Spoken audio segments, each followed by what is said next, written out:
Los últimos meses tal vez la palabra que más se ha utilizado es la protección.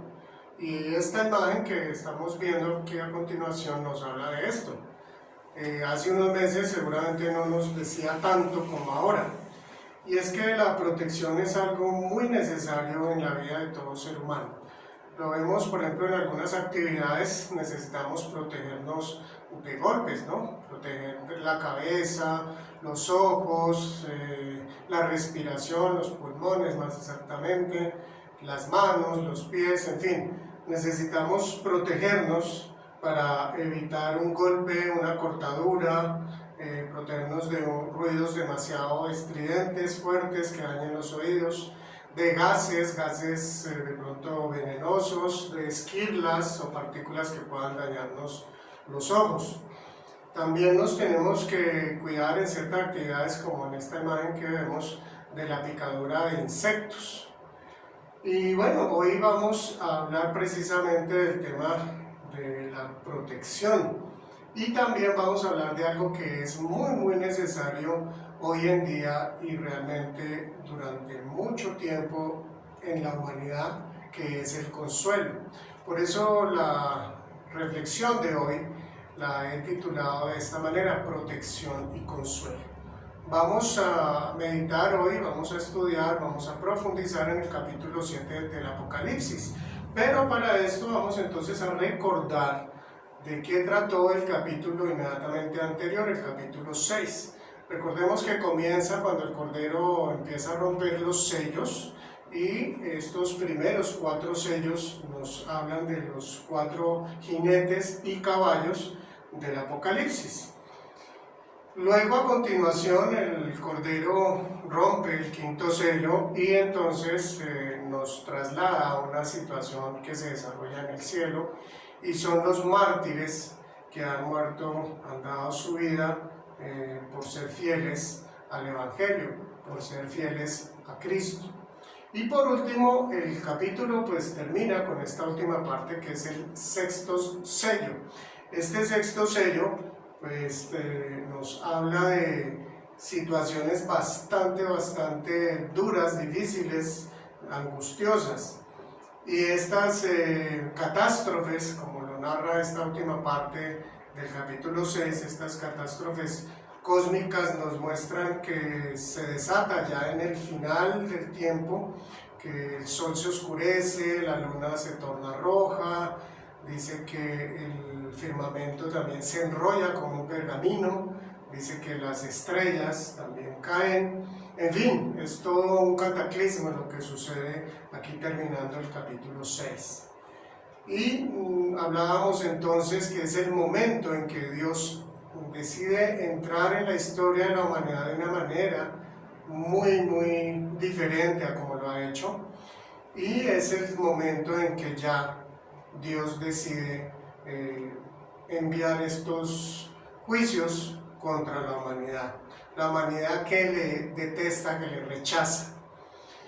Y termina con una frase, con una pregunta allí. Recordemos, estos enemigos de Dios dicen: ¿quién podrá mantenerse en pie ante la mirada del que está en el trono y la ira del Cordero? Así termina entonces este último capítulo, el capítulo 6. Vamos entonces a pasar al capítulo 7. Tengamos presente que el rollo del cual está Jesús rompiendo los sellos tiene 7 sellos. Entonces nos está faltando el 7.º sello. Y este 7.º sello aparecerá no en este capítulo, sino en el siguiente capítulo, el capítulo 8. Así que este capítulo 7 viene a ser como un paréntesis entre el 6.º sello, donde termina el capítulo 6, y el 8.º sello, que será a continuación en el siguiente capítulo. Pero este capítulo nos da tácitamente una respuesta a esa última pregunta con la que termina el capítulo 6. Y esta primera parte que vamos a ver, y que le ha dado este nombre, protección temporal sobre la tierra, que va del versículo 1 hasta el 8, parece que sucede inmediatamente antes de que inicie estos juicios en el mundo, estos juicios que narra al terminar el capítulo 6. Muy bien, entonces este capítulo nos dice así, los primeros 2 versículos. Después de esto vi a 4 ángeles en los 4 ángulos de la tierra. Estaban allí de pie, deteniendo los 4 vientos, para que estos no se desataran sobre la tierra, el mar y los árboles. Vi también a otro ángel que venía del oriente con el sello del Dios vivo. Bien, entonces aquí podemos darnos cuenta que hay 4 ángeles, ¿no? Dice 4 en los 4 ángulos de la tierra, ahí en el verso 1. O sea que podríamos interpretarlos, son ángeles que se encuentran en los 4 puntos cardinales y más exactamente que están cubriendo toda la tierra, toda la circunferencia, todo el globo. Y estos detienen, dice, los vientos, 4 vientos, para que estos no desataran sobre la tierra y el mar y los árboles, no causaran daño. Este término vientos en el Antiguo Testamento son utilizados, este término, para referirse a juicios que Dios está enviando. Ya aquí en el verso 2, la primera parte, dice que vi también a otro ángel, y este ángel por lo visto es un ángel ya que tiene una autoridad especial, porque dice que viene con el sello de Dios, del Dios vivo, y sello es una simbología de autoridad, es decir, que llega con la autoridad de Dios mismo. Miremos esta siguiente imagen que nos está representando de alguna manera, como les he dicho, realmente bastante difícil y admirable también que un ilustrador llegue a plasmar exactamente cómo narra el libro de Apocalipsis este final de los tiempos. Aquí entonces vemos 4 ángeles y hay uno que lleva en su mano un sello. Es entonces, terminando esta primera parte del verso 2 de este capítulo 7. A continuación entonces podemos leer la segunda parte del verso 2, dice: gritó con voz potente. ¿Quién gritó? Pues este último ángel, dice: a los 4 ángeles a quienes se les había permitido hacer daño a la tierra y al mar. No hagan daño ni a la tierra, ni al mar, ni a los árboles, hasta que hayamos puesto un sello en la frente de los siervos de nuestro Dios. Y oí el número de los que fueron sellados, 144,000 de todas las tribus de Israel. Entonces, aquí esta parte del verso 2 dice que este ángel le gritó a los 4 ángeles, ¿cierto? Dice que a estos 4 ángeles se les había permitido hacer daño al planeta. Estos 4 ángeles, aunque no los describe más, realmente no explica algo más de estos 4 ángeles, sabemos que se les había permitido hacer daño a la tierra. Y en el verso 3, cuando ya el ángel a gran voz les dice que no le hagan daño, esta parte se repite, ¿no? Ni a la tierra, ni al mar, ni a los árboles, que podemos entender como todo el planeta, no le hagan daño al planeta. Dice hasta que. Ese hasta que pues nos está diciendo no que no van a haber estos juicios, no, sino que se van a retener o a frenar un tiempo con un propósito. Dice que ese propósito es hasta que los siervos de nuestro Dios reciban un sello en la frente. Hasta que los siervos de nuestro Dios reciban un sello en la frente. Podemos entender que este sello, pues si nosotros miramos por ejemplo Efesios 1:13 y otros pasajes del Nuevo Testamento, nos hablan pues que los creyentes somos sellados al recibir al Espíritu Santo. Desde luego aquí no se refiere a esto. Miremos Efesios 1:13 como dice: en él también ustedes, cuando oyeron el mensaje de la verdad, el evangelio que les trajo la salvación y lo creyeron, fueron marcados con el sello que es el Espíritu Santo prometido. aquí no podemos entender este sello como que sea el Espíritu Santo que reciben unas personas o estas personas. ¿Por qué? Porque aquí ya está identificando desde el comienzo, en el verso 3, dice que los siervos de nuestro Dios ya son siervos de Dios. Ya tienen entonces el sello del Espíritu Santo, pero van a recibir otro sello. Y en el verso 4 entonces ya Juan aclara, dice que el número él lo escuchó, ¿cierto? La cantidad de los que fueron sellados. Esto es algo bien especial. Si nos detenemos a mirar así aspectos del mismo texto, fijémonos que Juan se encuentra en el Espíritu, como nos lo dice ya desde el comienzo. Esta parte, estos pasajes nos muestran que rápidamente se puede pasar del presente al futuro y también cambiar de escenario de una manera prácticamente sin darse uno cuenta. Por eso es también un poco complicado interpretar el Apocalipsis. ¿Por qué digo eso? Porque fijémonos que empezando el verso 3, allí habla que el ángel les dice que no le hagan daño ni a la tierra o al planeta, que no le hagan daño, puesto que deben de recibir ese sello, ¿no? Estos siervos de nuestro Dios. Pero enseguida en el 4 dice, y oí el número de los que fueron sellados, ya está hablando en pasado. Si nos fijamos en esto, está haciendo un cambio inmediato. Ya en el verso 3 aún no han sido sellados, en el 4 ya fueron sellados. Y entonces aclara el apóstol Juan, dice que él escuchó ese número, dice que fueron ¿cuántos? 144,000 de todas las tribus de Israel. Entonces aquí ya una de las herramientas y una de las leyes para interpretación es que el mismo texto en primera instancia es el que mejor nos puede decir de qué trata algo. Debemos de ir a otras partes de la Biblia, a otros textos, en la medida en que ya no encontramos alguna explicación o alguna claridad sobre el texto que estemos leyendo. Entonces vamos a leer a continuación los versos 5 al 8 porque nos aclara también de esos 144,000 algo más.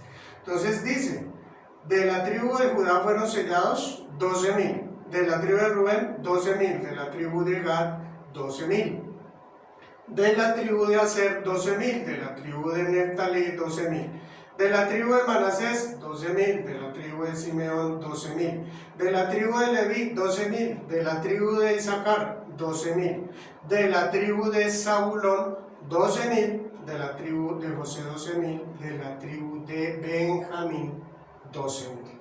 Así que aquí nos hace un listado de las tribus y de cuántas personas fueron selladas de cada tribu. Simple y llanamente 12,000 de cada tribu. Entonces, las 12 tribus de Israel, si multiplicamos por 12, nos da los 144,000. Ahora, de este listado hay algo que llama la atención y es que nombra dos tribus que generalmente no aparecen en los listados de las otras, en los otros listados del Antiguo Testamento cuando se refiere a las tribus de Israel. Por ejemplo, la tribu de Leví. Normalmente se hace un listado de las 12 tribus que recibieron territorio al ingresar a la tierra prometida. La tribu de Leví no recibió territorio. Y a cambio la tribu de Leví fue reemplazada por dos personas que fueron los hijos de José.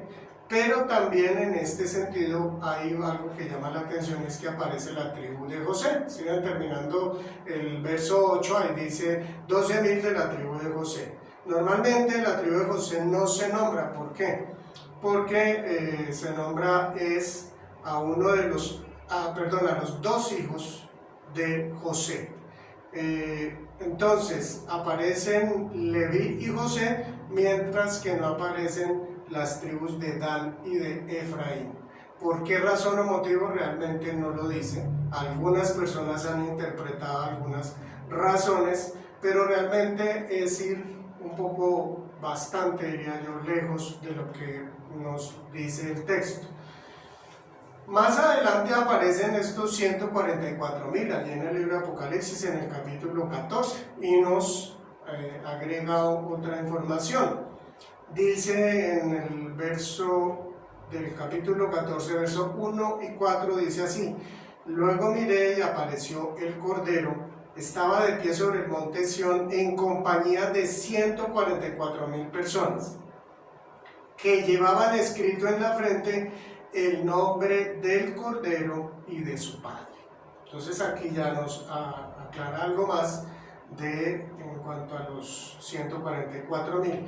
Y más adelante dice: estos fueron rescatados, estoy ya leyendo parte del verso 4 del capítulo 14, fueron rescatados como los primeros frutos de la humanidad para Dios y el Cordero.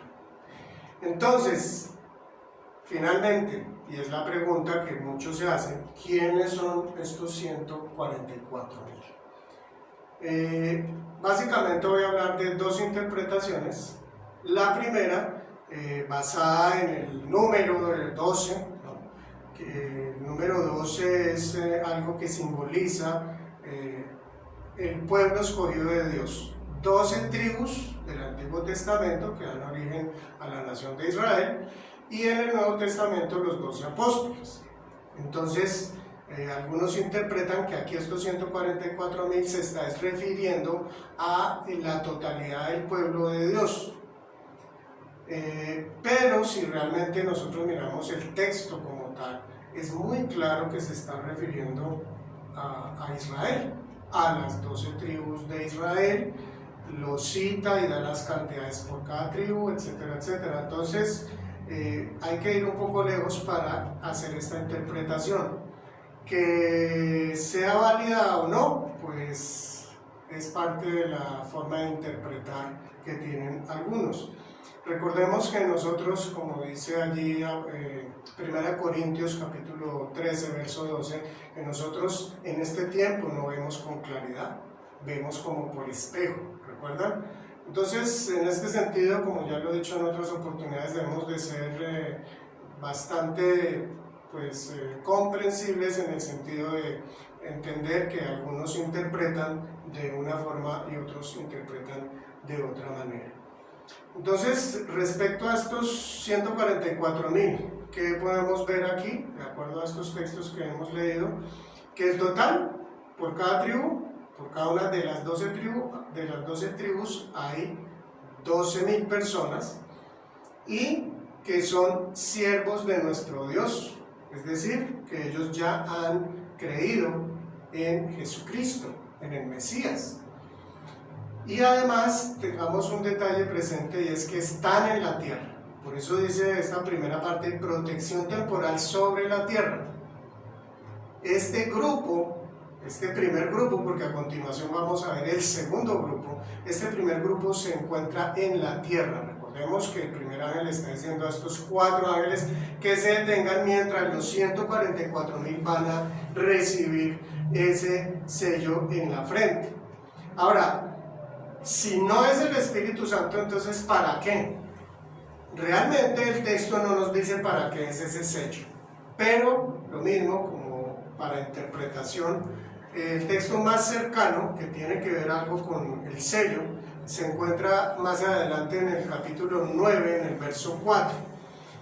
Este capítulo 9, verso 4, que nos aclara un poquitito para qué puede ser, no podemos decir es, porque el texto no lo dice tan claro, pero puede ser porque allí en el verso 4 del capítulo 9 nos habla de cuando suena la quinta trompeta. Cuando suena la quinta trompeta, dice que se produce una plaga como de langostas que pican como escorpiones. Y entonces dice así: se les ordenó, ¿a quiénes? A esas langostas, que no dañaran la hierba de la tierra, ni ninguna planta ni ningún árbol, sino solo a las personas que no llevaran en la frente el sello de Dios.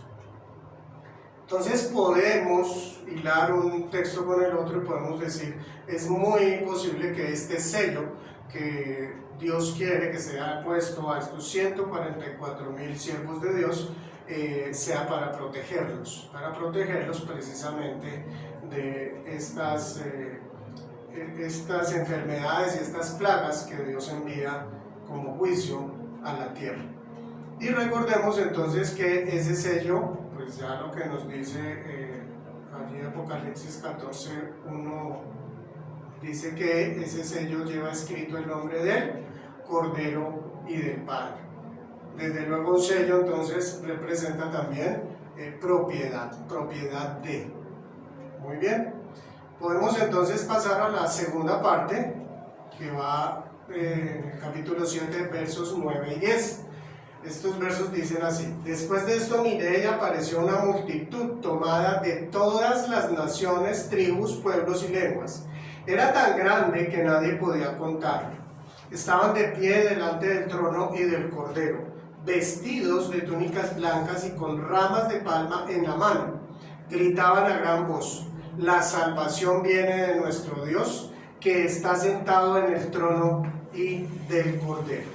Bien, aquí entonces nos encontramos con un segundo grupo que es diferente a este primero. Fijémonos que ya no están en la tierra, están en el cielo. Y la forma como los describe ya es diferente. Dice que Juan, después de esto miré, dice Juan, ¿cierto? Entonces, después de esto miré, pudiéramos decir seguramente, pues miró a otra parte, porque ahora esta multitud se encuentra en el cielo. Y fijémonos que dice que de todas las tribus, naciones, pueblos, lenguas, es decir, de todos los grupos humanos, de todas las etnias, había personas de todas las etnias en esta gran multitud, pero además es imposible de contar. Esto lo vemos allí en este versículo 9. Podríamos decir es una multitud inmensurable, imposible de medir. Además aclara que están de pie y que están delante del trono y del Cordero. Es decir, esto nos dice que esta multitud, estas personas son muy cercanas a Dios. Y están vestidos con túnicas blancas. Nuevamente aparece esta parte de las túnicas blancas que revelan o simbolizan la santidad, pero también que son victoriosos. La santidad y son victoriosos, pero además agrega esta parte bien especial cuando dice que llevan ramas de palma en sus manos, y esto nos habla de celebración, de júbilo, de fiesta.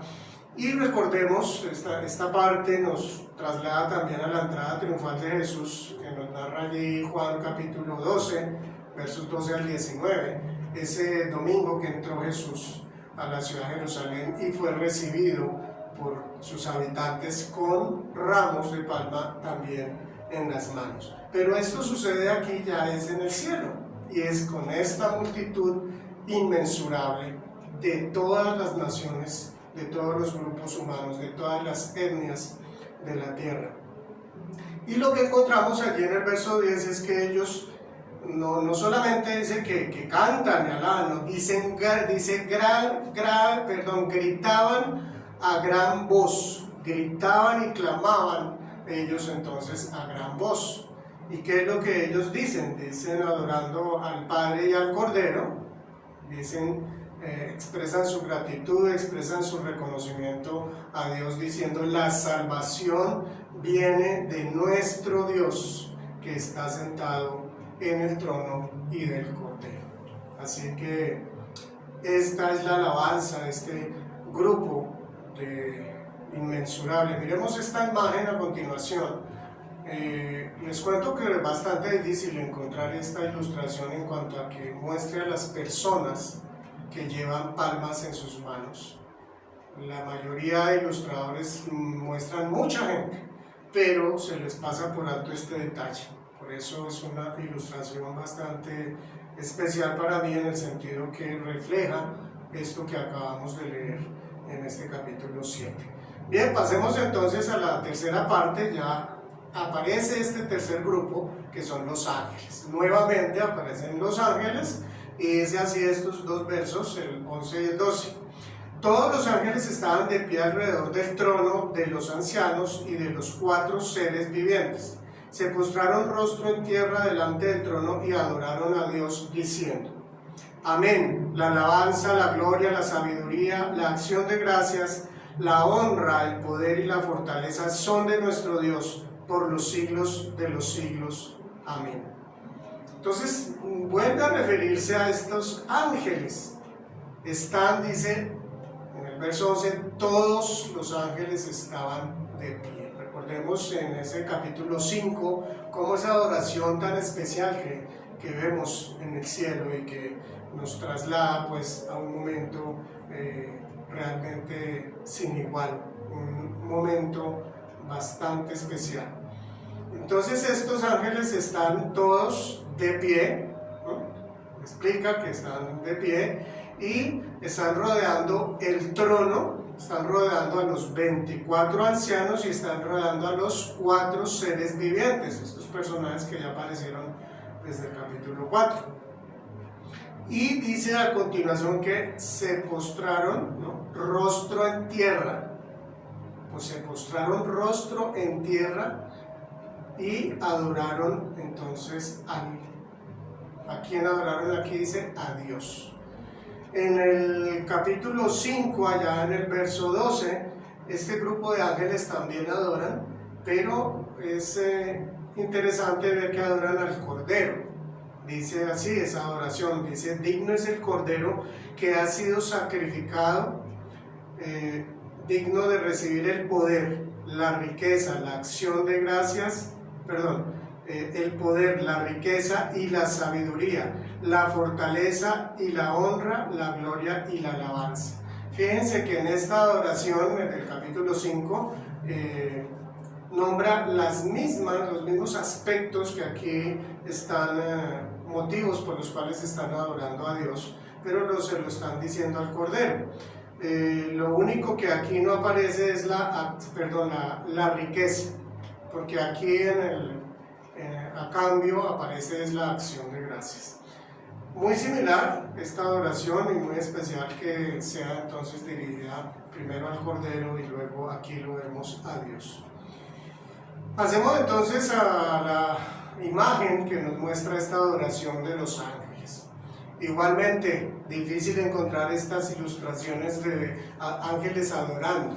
Por lo general se les muestra pues en su poder, en su grandeza, etcétera, etcétera. Pero aquí nos está hablando de algo que es muy habitual en el cielo, y es la adoración.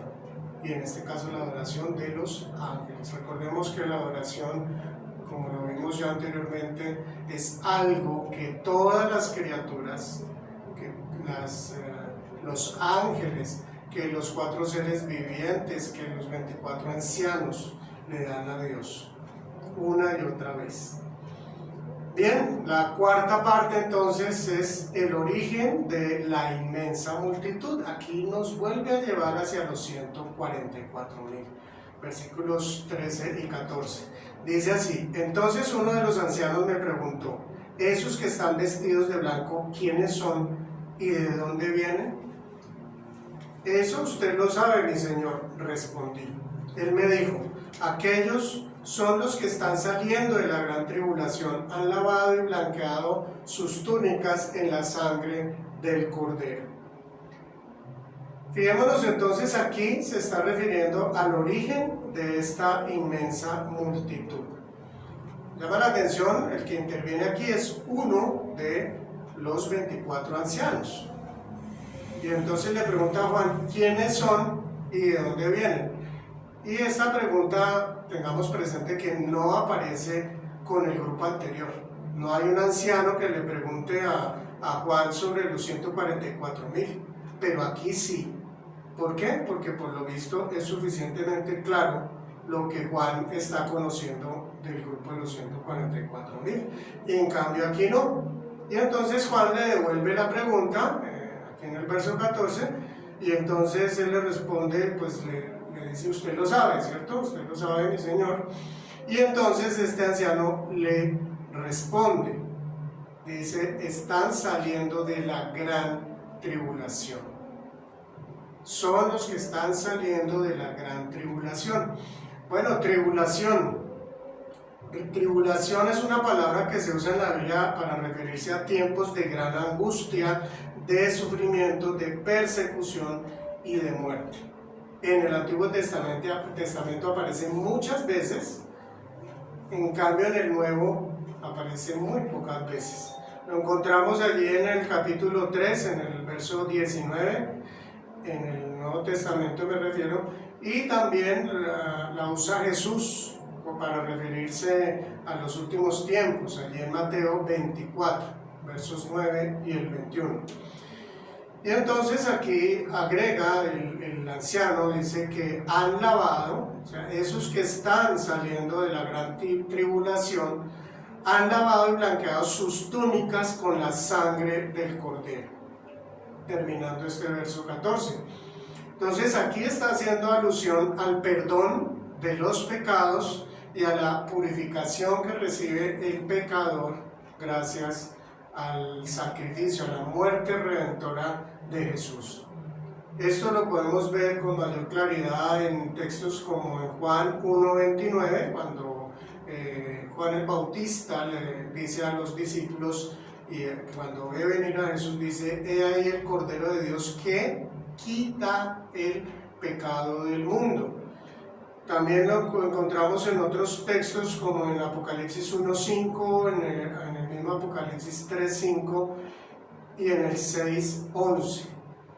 Pero quiero leerles un texto que se encuentra en 1 Juan 1:7 que hace referencia a esto. Dice: pero si vivimos en la luz, así como Él está en la luz, tenemos comunión unos con otros, y la sangre de su Hijo Jesucristo nos limpia de todo pecado. Así que cuando aquí nos habla de esas ropas que han sido lavadas y blanqueadas en la sangre del Cordero, desde luego podríamos decir, pero es contradictorio, ¿cómo se van a lavar y a limpiar unas túnicas, una ropa para que quede blanca en medio de la sangre? Y desde luego se está refiriendo a esta simbología que usa varias veces el Nuevo Testamento. Bien, entonces pasemos ahora sí a esta última parte, el gozo de la inmensa multitud. El gozo de la inmensa multitud que trata en estos últimos 3 versículos del capítulo 7. Dice así: por eso están delante del trono de Dios, y día y noche le sirven en su templo, y el que está sentado en el trono les dará refugio en su santuario. Ya no sufrirán hambre ni sed, no los abatirá el sol ni ningún calor abrasador, porque el Cordero que está en el trono los pastoreará y los guiará a fuentes de agua viva, y Dios les enjugará toda lágrima de sus ojos. El título de esta parte es el gozo. ¿Por qué? Porque realmente, si nos detenemos a mirar esta escena y ver quiénes son estas personas que se encuentran allí, recordemos que han salido de la gran tribulación, han salido de un tiempo de mucho sufrimiento, de gran persecución, incluso muy seguramente fueron asesinados. No sabemos si todos o cuántos de ellos, pero son personas que han sufrido muchísimo y han pasado a estar ahora en el cielo, en la presencia de Dios. Por eso dice aquí en el verso 15, están delante del trono de Dios. Y esto es algo que repite, porque en el verso 9, recordemos que ya en el verso 9 había dicho que esta gran multitud estaban de pie delante del trono y del Cordero. Nos está entonces repitiendo y nos está haciendo énfasis en que son personas, son seres que están muy cerca de Dios, delante del trono de Dios, están muy cerca de Dios, y además ellos sirven a Dios constantemente, ¿cierto? Dice de día y de noche.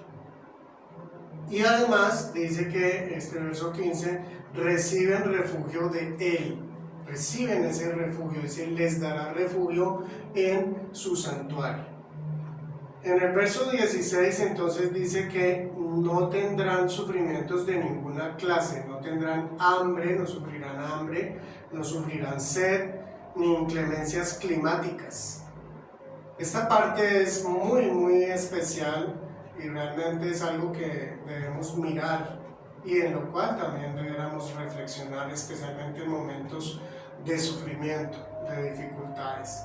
Porque esta es una promesa que no solo está aquí, es algo que aparece en otros textos, por ejemplo en Isaías, en el Antiguo Testamento, unos 7 siglos antes de la venida de Jesús, allí en Isaías 25:8 y más adelante en el 49:19, nos habla sobre esta promesa que Dios está dando. Pero quiero leerles el texto muy conocido, más por nosotros los creyentes, que está en Apocalipsis 21, versos 3 y 4, y tratan sobre esto. Dice así, terminando el verso 3, Dios mismo estará con ellos y será su Dios. Él les enjugará toda lágrima de los ojos. Ya no habrá muerte, ni llanto, ni lamento, ni dolor, porque las primeras cosas han dejado de existir. Es algo sobrecogedor. Este texto ya es en la parte final del libro del Apocalipsis y aquí nos está haciendo referencia a esta situación. ¿De quiénes? De esa inmensa multitud, de todos los grupos humanos, de todas las etnias que están allí en el cielo, esa gran cantidad de personas que es imposible de contar, según lo aclara Juan. ¿Qué pasó con estas personas o qué pasará? Yo te animo a que tú, al leer todos estos textos de adoración, de alabanza, estos detalles que nos son mostrados, nosotros los tengamos presentes, porque nos están hablando de algo que nosotros viviremos si hemos aceptado esa salvación que Dios nos ha querido ofrecer a través del sacrificio de Jesús. Quiero leerles un texto que aparece en 1 Corintios 2:9 y que nos habla precisamente de algo, de esto mismo que estamos aquí leyendo. Dice, como está escrito, ningún ojo ha visto, ningún oído ha escuchado, ninguna mente humana ha concebido lo que Dios ha preparado para quienes lo aman.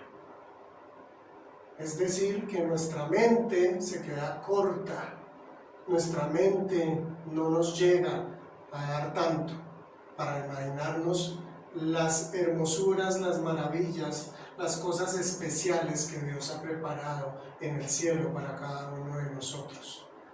Dios hará que todo sufrimiento, que todo dolor, que toda decepción, que toda tragedia de nuestra vida desaparezca. ¿Por qué? Porque será tanto el gozo y la alegría que viviremos con Dios allí en el cielo, que definitivamente será algo mínimo. Por eso este texto, 1 Corintios 2:9, nos dice lo que acabo de leer. Es por esto el consuelo que recibiremos todos los hijos de Dios al llegar a su presencia. Es algo grande, es algo maravilloso, es algo que no podemos llegar a imaginarnos, porque allí, terminando este verso 17, dice, Dios les enjugará toda lágrima de sus ojos. Dios mismo será el que lo haga. Y fijémonos también algo que es muy sorprendente, ahí empezando este mismo verso 17, dice, porque el Cordero, fijémonos, el Cordero que está en el trono los pastoreará. ¿Quién es el que va a pastorearnos? El Cordero. Un Cordero pastoreando, ¿verdad? Especial. Jesús, el Cordero de Dios, que tiene todo el poder, que tiene toda la sabiduría, que nos creó a cada uno de nosotros. Él va a suplir todas nuestras necesidades. Es entonces nuevamente un texto hermoso, maravilloso, especial. Miremos esta imagen que nos muestra esa escena también de una manera muy especial, cómo esta gran multitud está gozosa alrededor del Cordero de Jesús, del león de la tribu de Judá. Así que te invito a que más seguido pensemos en el cielo, en lo que nos espera, y de pronto no nos dediquemos tantísimo tiempo a la situación que estamos viviendo, a las experiencias diarias, a los sufrimientos cotidianos. Miremos un poquitito más hacia el futuro, miremos con esperanza. Es algo que nos hace mucho bien, poder mirar y reflexionar y meditar en esta realidad que nos espera. Bien, vamos entonces ya a las conclusiones. Estas 4 conclusiones nos dice: Dios es el dueño de la historia y cumplirá todas sus promesas y planes para la humanidad. Dios es el dueño de la historia. No que todo lo que suceda en el mundo es porque Dios está deseándolo así. No.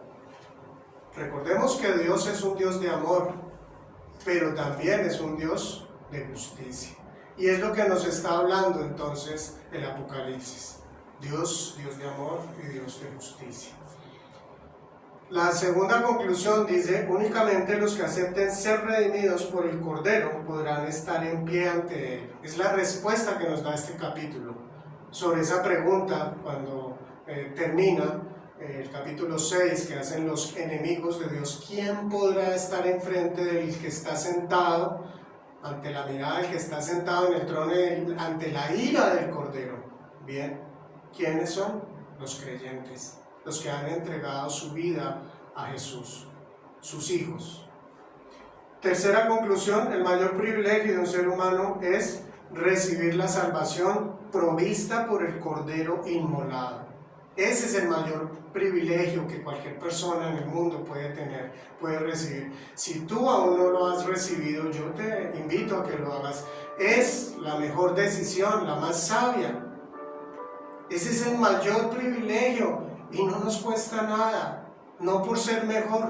Uno no lo recibe por eso, lo recibe por fe. Entonces te invito a que tú lo hagas, a que recibas ese mayor privilegio y que puedas vivir, como dice aquí esta 4ª conclusión: el mayor gozo de todo ser humano es estar en la presencia de Dios y ser pastoreado por el Cordero. Permite que el Señor te pastoree desde ahora aquí en la tierra, pero que también Él te pueda pastorear allí por la eternidad, suplir todas tus necesidades y permitirte vivir en la plenitud y en el gozo que solo Él nos puede dar. El Señor te bendiga.